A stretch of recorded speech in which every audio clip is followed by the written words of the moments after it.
जी चलें तो आज का लेक्चर स्टार्ट करते हैं। आज का लेक्चर है लाइबिलिटीज पर। तो लाइबिलिटीज होती क्या है, तो उसकी पहले डेफिनेशन देख लेते हैं कि liability is a present obligation of the entity arising from past events, the settlement of which is expected to result in a probable outflow of economic benefits. तो इसका मतलब क्या हुआ, पहले इन टर्म्स को समझ लेते हैं। ये लाइबिलिटी क्या है, प्रेजेंट ऑब्लिगेशन क्या है, पास्ट इवेंट्स क्या मतलब, आउटफ्लो ऑफ इकोनॉमिक बेनिफिट्स क्या मतलब, सेटलमेंट का क्या मतलब। तो भाई दिखने में बहुत ट्रिकी लग रहा है पर बहुत इजी है। लाइबिलिटी क्या है बेसिकली, पीछे भी लेक्चर्स में हम शायद डिस्कस कर चुके हैं थोड़ा बहुत इसके बारे में। जैसे एसेट्स के बारे में हमने डिस्कस किया कि वो चीज़ें हैं जो हमारी हैं, हम ओन करते हैं। तो लाइबिलिटीज वो हैं जो चीज़ें हम ओ करते हैं। ठीक है। Amount that is owed by the business, मतलब समझिए हमने किसी से उधार लिया है या किसी से हमने सामान लिया है और हमें उसके पैसे वापस करने हैं। जैसे क्रेडिट पे हम परचेस करते हैं ना चीज़ें, अभी चीज़ हमें मिल जाती है पर पैसे बाद में देते हैं, तो वो कहलाती है लाइबिलिटी। अब वो पैसे उसको देने हैं किसी को, तो अब वो हमारी लाइबिलिटी है। प्रेजेंट ऑब्लिगेशन क्या है, प्रेजेंट ऑब्लिगेशन मतलब, ऑब्लिगेशन मतलब देखिए आपकी ड्यूटी है, आपकी रिस्पॉन्सिबिलिटी है और आपको करनी है। प्रेजेंट ऑब्लिगेशन मतलब वो कोई पुरानी ऑब्लिगेशन नहीं है जो खत्म हो चुकी है, कोई फ्यूचर में नहीं आ रही। अभी अभी आप ऑब्लाइज्ड हो, आपकी ड्यूटी है, अभी आपकी रिस्पॉन्सिबिलिटी बन चुकी है कि आप उसको पैसे देंगे या कुछ भी। तो लाइबिलिटी आपकी क्या है, प्रेजेंट ऑब्लिगेशन है। ये काम आपने करना है, इसको आप अवॉइड नहीं कर सकते। मिसाल, आपने सामान खरीदा है किसी से क्रेडिट पर, पैसे नहीं दिए हैं, बोला है कि 1 महीने के बाद पैसे दूंगा। तो अब ये 1 महीने के बाद जो आपको पैसे देने हैं ये आपकी लाइबिलिटी बन चुकी है, ये किसी भी हाल में आपको देने हैं और ये आपकी प्रेजेंट ऑब्लिगेशन है। आगे बढ़ते हैं। और ये कैसे होती है, resulting of the entity arising from past events. अब पास्ट इवेंट्स कौन से इवेंट्स होते हैं, when the event for obligation takes place. देखिए, आप गए किसी के पास, आपने कहा कि 1 महीने के बाद मैं आपको जो है पैसे दे दूंगा इस सामान के, आप मुझे सामान देते हैं। उसने आपको सामान दे दिया, ये क्या हुआ, ये इवेंट अकर हुआ जिसमें आपको सामान मिल गया। अब आपको जैसे ही सामान मिल गया आपकी लाइबिलिटी भी साथ ही बन गई कि आपको उसको पैसे भी देने हैं, पर पैसे वो आप 1 महीने के बाद देंगे उसको। तो ये क्या हुआ, अब आप दूसरा दिन आ गया, तीसरा दिन आ गया, तो अब ये पास्ट इवेंट एक हुआ है जिसमें आपने ट्रांजैक्शन की है और उस ट्रांजैक्शन के नतीजे में आपकी प्रेजेंट ऑब्लिगेशन बन गई है कि अब आपको पैसे देने हैं जो भी टाइम पीरियड है उसके अंदर।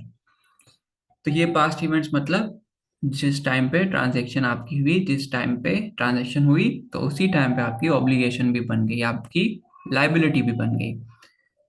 द सेटलमेंट, सेटलमेंट मतलब जब आप उस ट्रांजेक्शन को सेटल कर देंगे, वो खत्म हो जाएगा, वो आगे देखते हैं कैसे। Of which is expected to result in a probable outflow of economic benefits. Economic benefits क्या होते हैं, इकोनॉमिक बेनिफिट्स होते हैं सिंपली पैसे, आप समझ लीजिए फिलहाल। इकोनॉमिक बेनिफिट्स क्या है, पैसे, मॉनेटरी आइटम, कुछ भी वैल्यूएबल हो जिसकी, जिसका मतलब समझिए पैसे हैं तो पैसे वाली वैल्यू हो किसी भी चीज की। अभी इस लेवल पर आप इकोनॉमिक बेनिफिट्स सिर्फ ये कंसीडर करें कि कैश है, और भी होते हैं पर फिलहाल आपकी लेवल तक कैश रखें। तो आउटफ्लो ऑफ इकोनॉमिक बेनिफिट्स मतलब पैसे आपके जो हैं जाएंगे, आपकी जेब से पैसे जाएंगे, या जो भी इकोनॉमिक बेनिफिट है वो आउटफ्लो होगा। आउटफ्लो मतलब, इनफ्लो मतलब अंदर कोई चीज है, आउटफ्लो मतलब बाहर कोई चलेगी, तो बिजनेस से आउटफ्लो हो जाएगा किसका, इकोनॉमिक बेनिफिट्स का। और इकोनॉमिक बेनिफिट्स का मतलब यहाँ पे आप कैश फर्ज कर लीजिए। तो आउटफ्लो ऑफ इकोनॉमिक बेनिफिट्स मतलब डिक्रीज इन इकोनॉमिक बेनिफिट्स, मतलब पैसे आपके, आप जाहिर सी बात है पैसे किसी को देंगे तो आपके पैसे कम हो जाएंगे, तो डिक्रीज इन इकोनॉमिक बेनिफिट। तो लाइबिलिटीज क्या है, लाइबिलिटीज कोई भी चीज जो आप ओ करते हैं, किसको ओ करते हैं, जिससे भी आपने कोई चीज ली है। और वो कब हुआ था, वो ऑब्लिगेशन तभी बन गई थी जब आपने सामान लिया था और आपने कहा था मैं बाद में इसके पैसे अदा करूंगा।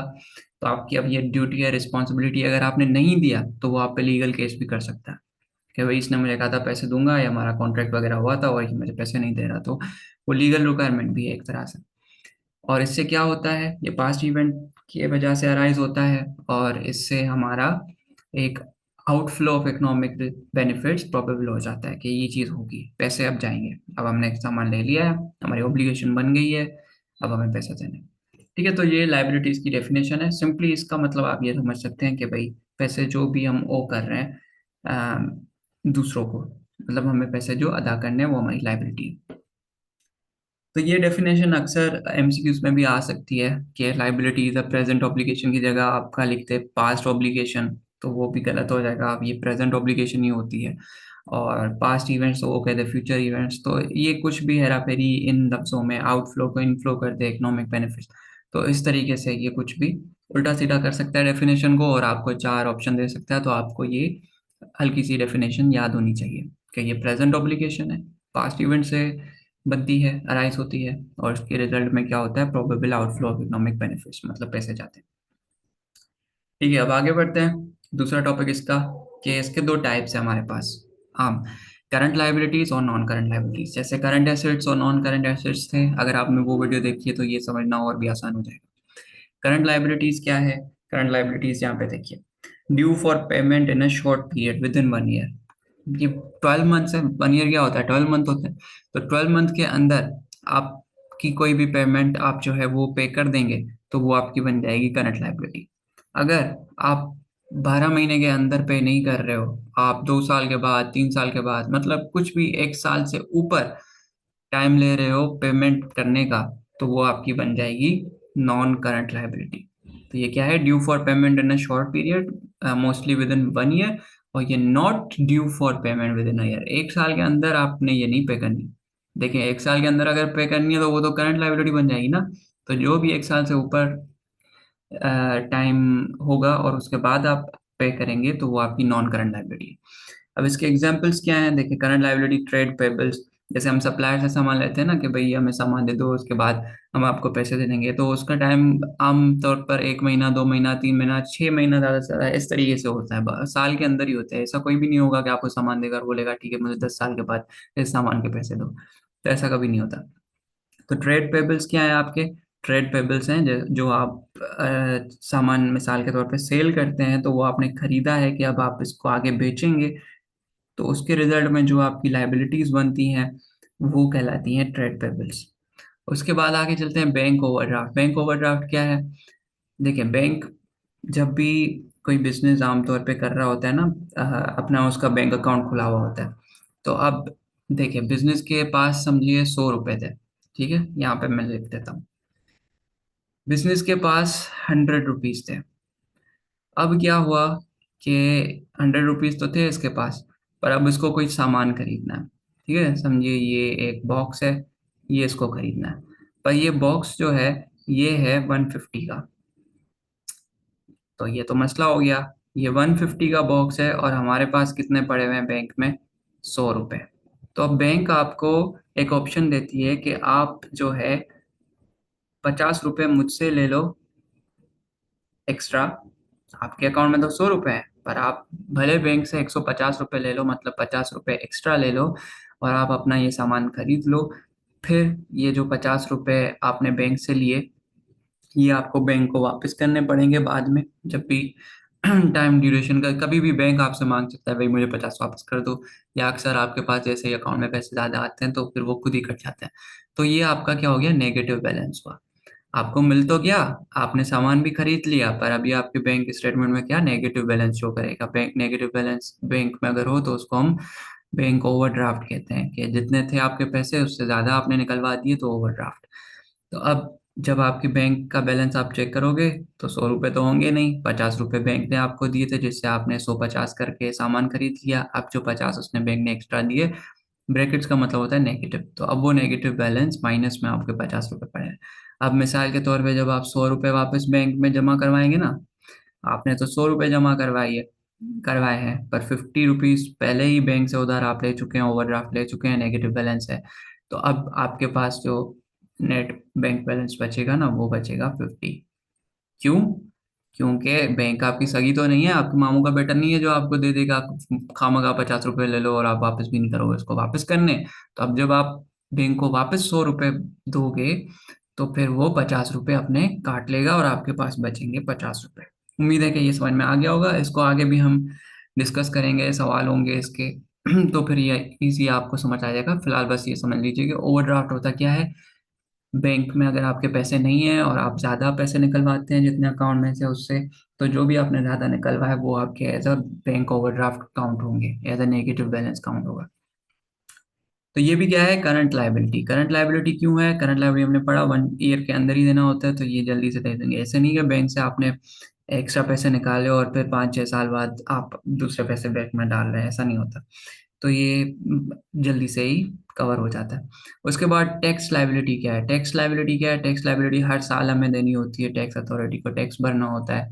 कभी कभार 6 महीने, कभी कभार 3 महीने, वो टैक्स की टाइप्स आप पढ़ेंगे तो इसमें आपको बेहतर क्लियर होगा। वो अभी आपकी रिक्वायरमेंट नहीं है, बस ये समझ लीजिए कि हमें टैक्स देना होता है, तो टैक्स भी 12 महीने के अंदर ही हो जाता है टैक्स देने के लिए, तो वो भी हमारा करंट लाइबिलिटी के अंदर आता है। ठीक है, जो भी विद इन 1 ईयर है वो हमारी करंट लाइबिलिटी। ट्रेड पेबल्स, हमने सप्लायर से सामान लिया आगे बेच दिया, तो वो भी current liability. Overdraft current liability, tax liability current liability. Non current liability पे आते हैं, तो ये क्या है? ये 1 ईयर में जो भी है, 1 ईयर से ऊपर जो भी है हमारे पास नॉन करंट लाइबिलिटी। 1 ईयर में जो है करंट लाइबिलिटी, 1 ईयर से ऊपर जो है नॉन करंट लाइबिलिटी। इसमें बैंक लोन आ गए। बैंक लोन देखिए, ओवरड्राफ्ट और लोन में फर्क होता है। ओवरड्राफ्ट मैंने आपको समझा दिया, थोड़े से पैसे आपको एक्स्ट्रा चाहिए थे वो। बैंक लोन क्या होता है? आपने नई बिल्डिंग बनानी है, उसके लिए आपने लोन ले लिया। नया घर बनाया, उसके लिए आपने लोन ले लिया। तो मिसाल आपने 1 लाख का लोन ले लिया, बाकी पैसे तो आपके पास थे, आप अमीर आदमी हो, तो 1 लाख का आपने जो है लोन ले लिया है। तो अब ये लोन ऐसा तो नहीं है 1 महीने के बाद आप वापस कर दोगे, या नहीं। अब वो घर बनेगा, फिर अगर आप उसको बेचना चाह रहे हैं आप उसको बेचेंगे, उसके बाद आपको कुछ पैसे मिलेंगे या कुछ भी हो। तो जब भी बड़ा अमाउंट होता है ना, तो वो जरूरी नहीं है कि आप 1 महीने के अंदर वापस कर दो। वो अक्सर 2 साल, 3 साल बाद, 4 साल बाद फिर आप पे करो। वो आपको लीनियंसी मिलती होती है बैंक के हिसाब से, और फिर इस पे जाहिर सी बात है आप इंटरेस्ट पे कर रहे होते हो, तो उससे बैंक को फायदा हो रहा होता है। पर इंटरेस्ट को आप भूल जाओ, जो मैंने कहा, ये आगे चल के आपको क्लियर होंगी चीजें। तो ज्यादा बड़ा जो अब अगर आप अमाउंट का लोन ले रहे हो, तो वो आपका bank loan non current liability में शामिल होता है। पर यही अगर बैंक लोन आपका 1 ईयर से लेस पर हो, तो करंट लाइबिलिटी में आ जाएगा। देखिए, लोन हो कुछ भी हो, जो भी पैसे आपको किसी को दूसरों को देने हैं ना, आपकी ऑब्लिगेशन बन चुकी है, फिर उसका नाम कुछ भी हो, अगर 1 साल के अंदर आपको देना है करंट लाइबिलिटी, 1 साल के बाद देना है नॉन करंट लाइबिलिटी। तो लोन सिर्फ नॉन करंट में नहीं आएगा, अगर 1 साल से कम है तो फिर वो करंट में भी आ सकता है। यहाँ पे लिखा भी हुआ है, repayable over more than 1 year. अगर 1 साल से ज्यादा टाइम के बाद आपको चुकाना है, तो बैंक लोन भी आप नॉन करंट में लिख सकते हो। अदर लॉन्ग टर्म बोरोइंग्स, अब जो भी आपने पैसे किसी से लिए हैं लॉन्ग टर्म के लिए, फिर वापस करोगे, तो वो सारी चीजें जो भी है नॉन करंट में आ जाएंगी। तो ये कुछ मिसालें थी। आगे आप अपनी फर्दर स्टडीज कंटिन्यू करोगे और चीजें पढ़ोगे, आपको बेहतर क्लियर होगा क्या किस में लिखना है। इसके सवाल कैसे आएंगे? इसके सवाल ऐसे ही आएंगे कि आपको 3-4 ऑप्शंस दिए होंगे, इनमें से कौन सा करंट लाइबिलिटी है, कौन सा नॉन करंट लाइबिलिटी है। इनकी डेफिनेशन आ सकती है। नॉन करंट लाइबिलिटीज का टाइम पीरियड कितना होता है? तो हमेशा मोर देन 1 ईयर होगा। करंट का कितना होगा? हमेशा विद इन अ ईयर होगा, 12 मंथ्स होगा।